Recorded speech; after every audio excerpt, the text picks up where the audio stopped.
2014 সালের 27 আগস্ট আল্লামা শাইখ নুরুল ইসলাম ফারুকীকে শহীদ করা হলে ইসলামী ফ্রন্টের পক্ষ থেকে সুনির্দিষ্ট ব্যক্তিদেরকে আসামি করে মামলা দেওয়া হলেও অদ্যাবধি পর্যন্ত প্রশাসন একজন আসামিকেও গ্রেফতার করেনি।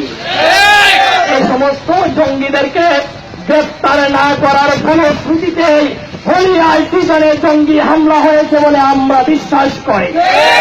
আজকে দেশহীন ভাষায় বলে দিতে চাই মাননীয় প্রধানমন্ত্রীর প্রতি, মাননীয় প্রধানমন্ত্রী আপনার বিটিআরসি ইউটিউবকে চিঠি দিচ্ছে রহমান জসিমউদ্দিন রহমানী, তারেক মনোয়ার, আব্দুর রাজ্জাক বিন ইউসুফের বক্তব্য শোনানোর জন্য। আপনার প্রতি প্রশ্ন, যাদের বক্তব্য ইউটিউব থেকে সরানোর জন্য চিঠি দিতে পারেন তাদেরকে গ্রেফতার করতে আপনার ব্যর্থতা দুর্বলতা কোন জায়গায় জাতি জানতে চায়। তাদেরকে গ্রেফতার করতে আপনি ব্যর্থ হচ্ছেন, জাতি জানতে চাই।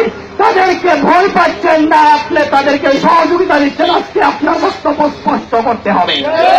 যদি তারেক মনোয়ারকে গ্রেফতার করা হতো, যদি জসিমউদ্দিন রহমানী যদিও গ্রেফতার করেছেন ভিন্ন মামলায়, আব্দুর রাজ্জাক বিন ইউসুফকে গ্রেফতার করা হতো, যদি আরাকানুল্লাহ হারুনকে গ্রেফতার করা হতো, যদি কামালউদ্দিন জাফরীকে গ্রেফতার করা হতো, এদেশের জঙ্গিদের মুখোশ উন্মোচন হয়ে যেত বলে আমরা চলছেন মনে করি। অনতিবিলম্বে এই সকল জঙ্গিদেরকে গ্রেফতার করুন। পরিশেষে বলবো, আপনি আহলে সুন্নাত ওয়াল জামাতের সাথে পরামর্শ করে শিক্ষানীতির পরিবর্তন করুন, এদেশ থেকে জঙ্গি দমন হবে। আপনাদেরকে প্রিয় চট্টগ্রামবাসীদেরকে বলি, এই জঙ্গি দমনের জন্য ছাত্র সেনায় জান দেবে, জীবন দেবে। এদেশের জঙ্গিদের কোন ঠাঁই হবে না। আগামী 12 নভেম্বর আহলে সুন্নাত ওয়াল জামাতের পুরো দলের মহাসমাবেশকে সফল করার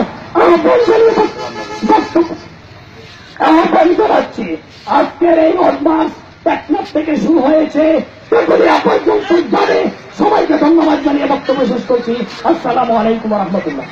সম্মানিত উপস্থিতি, আমাদের কেন্দ্রীয় নেতৃবৃন্দ ইনশাআল্লাহ পরবর্তী দিবে নিরক্ষরের অ্যাডভান্স করে শ্রেণীর উদ্দেশ্যে শ্রেণীর কুমিল্লাস ব্রাহ্মণবাড়িয়া শেষ করে নারায়ণগঞ্জ মাধ্যমিক কর্মগুলি শেষ করবে। আমরা আমাদের অবস্থানে থাকবো। আমাদের জেলা উপজেলা নেতৃবৃন্দরা এখানে বক্তব্য রাখবেন। কেন্দ্রীয় যারা নির্বাচন নেতৃত্ব দিবেন, কেন্দ্রীয় সমিতির নেতৃত্ব তারা আমাদের কাছ থেকে বুঝে দিবেন। আমরা ছাত্র নেতা কর্মীরা একটি বিষয় আসতে প্রশাসনের বিশ্বাস হয়েছেন ব্যক্তি আপনারা একদিকে জঙ্গিবিরোধী কথা বলবেন, জঙ্গিদেরকে গ্রেফতার করবেন, আর একদিকে এক করবে বসে জঙ্গিদের সাথে সাথে অবশ্যই করবেন। সেই জঙ্গিগুলিকে আপনাদেরকে গ্রেফতার করতে হবে। যদি সেই জঙ্গিগুলিকে গ্রেফতার করতে না পারেন তাহলে দেশ পাকিস্তান আফগানিস্তান হবে, আর বেশি দিন সময় নেবে না। তাই আমার উচিত পরিচালনা করবেন বাংলাদেশ ইসলামী ছাত্র বিভিন্ন ছাত্র নেতা